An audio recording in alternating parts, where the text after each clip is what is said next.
So if they trade Jauan Jennings, they could go with Ricky Pearsall and Jordan Watkins and have a really cheap Yeah. starting. And then Aiyuk would come back. Who knows? Maybe week 4. Mhm. Do you think they could?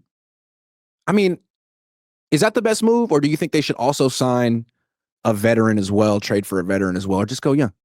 I think 100% at minimum sign for a vet. Like if you're Yeah. not going to trade for anyone, if they're not going to take a swing, then yeah, you at minimum sign Amari Cooper or Keenan. Yeah, I think Keenan fits Juwan's role perfectly. He's big, he's slow, and he has great hands. Like like He played at Cal. He played on the Chargers. He's a West Coast guy. I know he's not from the West Coast, but he's been out here a while. Why yeah. not? I He's know he similar says games. he only wants to play for the Chargers or the Bears, but my guess is he'd want to play for the Niners too. He said that. Yeah, he said he only wanted to play for Chicago or LA because LA is where his kids are. And He then I played don't know. 15 games last year. He had 121 targets, so that's more than Jauan Jennings. He only had 70 catches for 744 yards, but he was playing with that awful Bears team. Year before that, 150 targets, 1,200 yards, 7 touchdowns. Yeah. I think he could pretty much do what Jennings does. And Yeah. you know what I mean? But he's actually like an example of why I kind of like the idea of keeping Jennings around. I think Jennings could age well like Keenan Allen because he's another example of a player whose game isn't based on speed at all. So now he's 33 and still effective. I think Jennings could be 33 and still effective. I wouldn't expect Brandon Aiyuk to be effective at 33.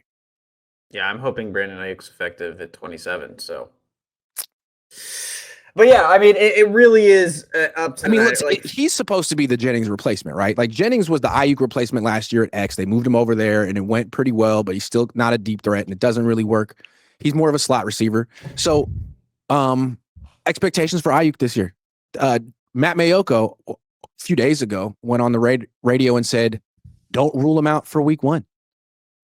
My thing with this year is I expect Purdy to be a legitimate point guard. Like I expect this year to be a lot like 2019, where we are just dishing the ball a little bit of everywhere, and the focal point's going to be George. Like that's kind of how I see this year going. Is like George will be the focal point, and then everyone else is going to get involved around him. And I think that's probably the smartest course of action with BA. BA seems to be going a little nuts anyways right now. So I don't know if you want to base your offense around BA right now. Get started at factormeals.com/Cohn50off and use code Cohn50off to get 50% off plus free shipping on your first box. Niners are in a tough spot, man. If they don't get this done with Jennings and Aiyuk isn't ready for week 1 and Kittle misses a game because he sprains his ankle or something, they have nothing. Trade for Justin Jefferson, honestly. I think they could get him. Listen, you could get Justin Jefferson just cheaper. Just take you on. Yeah, look, Vikings. Is Justin Jefferson the best wide receiver in football? Yes. But he's too expensive, and you can't win with that contract, all right? Listen, is he but he gets doubled. Juwan's not getting doubled. JJ McCarthy has a safety blanket. He's really a glorified. He's an expensive decoy on your team. Yeah, come on. You're paying him to create opportunities for other people, man. We'll take that problem off your hands. Exactly. That's my idea.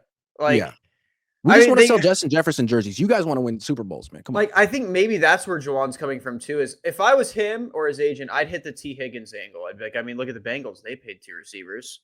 They think it's worth it to have 2 receivers. Look at their offense, and maybe that's the angle he's going to hit is like, look at their offense or look at the Buccaneers. The Buccaneers have kept Mike Evans and Chris Godwin on their rosters forever. That's another person you could go out and look for is Chris Godwin. Oh, wait, no, they signed him. I'm just saying the Niners are really confident that Brock Purdy is their guy and he's their franchise quarterback and he elevates them to a certain level of competitiveness no matter what. Man, they keep taking players away from him. They're going to be really disappointed. I don't know, man. You're paying this guy $53 million a year and taking away all his receivers. What are you expecting him to do? Yeah, I mean, at that point, if you're Purdy, you have all the excuses in the world, but I don't know, man. It's rough. Jauan picked a really, really bad time to blow it up. I think he could have made this request 2 months ago. He probably did make this request privately 2 months ago. But I do think it's funny. Hey, You want to have a stress-free, drama-free training camp? All right, well, pay me.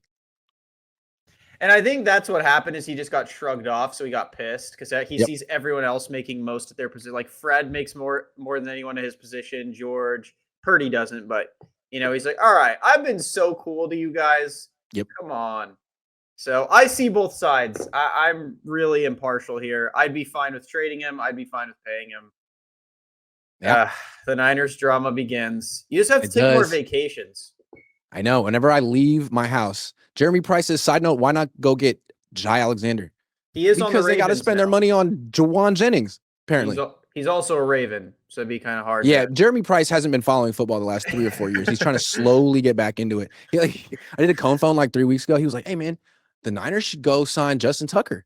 I'm like, I don't think so. He was like, no, I mean, like, he's like the best kicker ever, and he's available. I don't get it. I'm like, you don't understand why Justin Tucker. Why don't you Google that one? So he like Googled it real quick. He's like, hey, I take it back. I didn't know.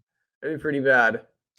Pluffy Phil says, trade him. Once a player demands like that at this stage of the offseason, it never works out for the current team. That 2024 Jauan has already left. I don't agree. I think Jauan definitely looks really good this year. It has nothing to do with his attitude. It's just, dude, you guys have to remember, he's been playing for nothing. He's been playing for Pluffy nothing. Phil kind of does have a point. I mean, with the Niners' track record, whenever a player gets to this point in the offseason and requests a trade, they usually don't.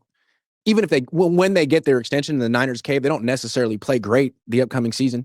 Now, if they extend him and he doesn't miss any training camp, maybe that's different, but I don't know. Yeah, I mean, he hasn't missed anything, and they said he's not going to hold out. So I don't see, like, usually the players we do this with hold out. Jauan's not planning on doing that. So, yeah, I don't know. I'm on the trade him camp if he wants too much. Sheridan Milestone 1737 says Niners paying wide receivers has not worked out since Anquan Bolden. There's that. Yeah. That's kind of true. Paying Debo was not the move. Paying Aiyuk was not the move. Paying Crabtree was the move. Did they pay Crabtree? Did they? I actually can't remember. He had that massive rookie contract. I don't know if he got a second contract with the Niners. Yeah, I mean, but isn't I can't blame BA. I can't blame BA though. Like, it's not BA's fault Brock threw him an absolute hospital ball. Like, let's be real. Because okay, think about it this way. Everyone always blames BA for this. Okay, what if BA just gave up? He was like, "Oh, I'm not taking that hit," and he just let the ball go over. Then everyone's like, "This is why we shouldn't have paid him. He's not even putting in effort because he didn't want his knee to blow out." Like, it's true. He did run over the middle and put himself in harm's way. Yeah, Randy Moss wouldn't have done that. Sheridan Milestone says, "Well, with the Bolden thing, I feel like Bolden's a pretty solid comparison to for Jauan. Yeah, I actually think it's a really good comparison, to be honest." Moving on from Jauan could help the Niners. No clear wide receiver one means a balanced attack like Packers 2023 offense where every receiver had an equal shot. Well, he said Juan. So that's true. He said moving on from Juan. Yeah, we don't know exactly who Juan is.